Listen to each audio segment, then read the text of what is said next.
होने का तवीज़ बनाने लोगों आज की वीडियो में आपको सामने आपके नज़र आ रही है भाई ने गैप होने का तवीज़ मुझसे बनवाना है। ये तस्वीर आप देख सकते हैं। तो गैप होने का तवीज़ बनाने का तरीका बताने लगा। जैसा कि आपको सामने ये तवीज़ नज़र आ रहा है, इस तवीज़ को आपने बना लेना है। बनाना जो शख्स गैप होना चाहता है उसकी तस्वीर के ऊपर बनाना है। हुद एक परिंदा है, उसको पकड़ लेना, उसका जो सर का ताज है वो उतार लेना। आपने ध्यान रखना है वो परिंदा मरे ना। उसका जो सर का ताज है ना, आपने तवीज़ तस्वीर की पिछली साइड पे बना लेना है और सर के ताज को आपने इधर रख के इसको अच्छी तरह फोल्ड कर लेना है।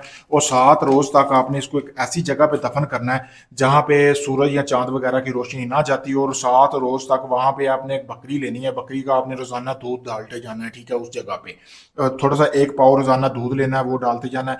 7 रोज तक आपने ऐसे ही अमल करना है जैसा मैंने बताया। 7 रोज तक बाद आप वो तवीज जो हुदूद का सर का ताज है उसको निकलवा कर आप धो लें। धो के अच्छी तरह उसको आप किसी भी कपड़े में बांध कर अपने बाजू पे बांधे या गले में पहन ले, आप मुकम्मल तौर पर इंसानी नजरों से गायब हो जाएंगे। बहुत आसान अमल है, जैसा मैंने बताया वैसा ही आप करें, आपको कामयाबी मिलेगी। अगर आप ये अमल मुझसे करवाना चाहते हैं या तवीज़ बना बनवाया लेना चाहते हैं इस भाई की तरह, तो आप मुझसे भी ले सकते हैं। सामने वीडियो में आपके ये नंबर दिया गया, आप किसी वक्त मुझसे रब्ता करके ये तवीज़ मंगवा सकते हैं, आप चाहे दुनिया किसी भी कोने में। शुक्रिया दोस्तों।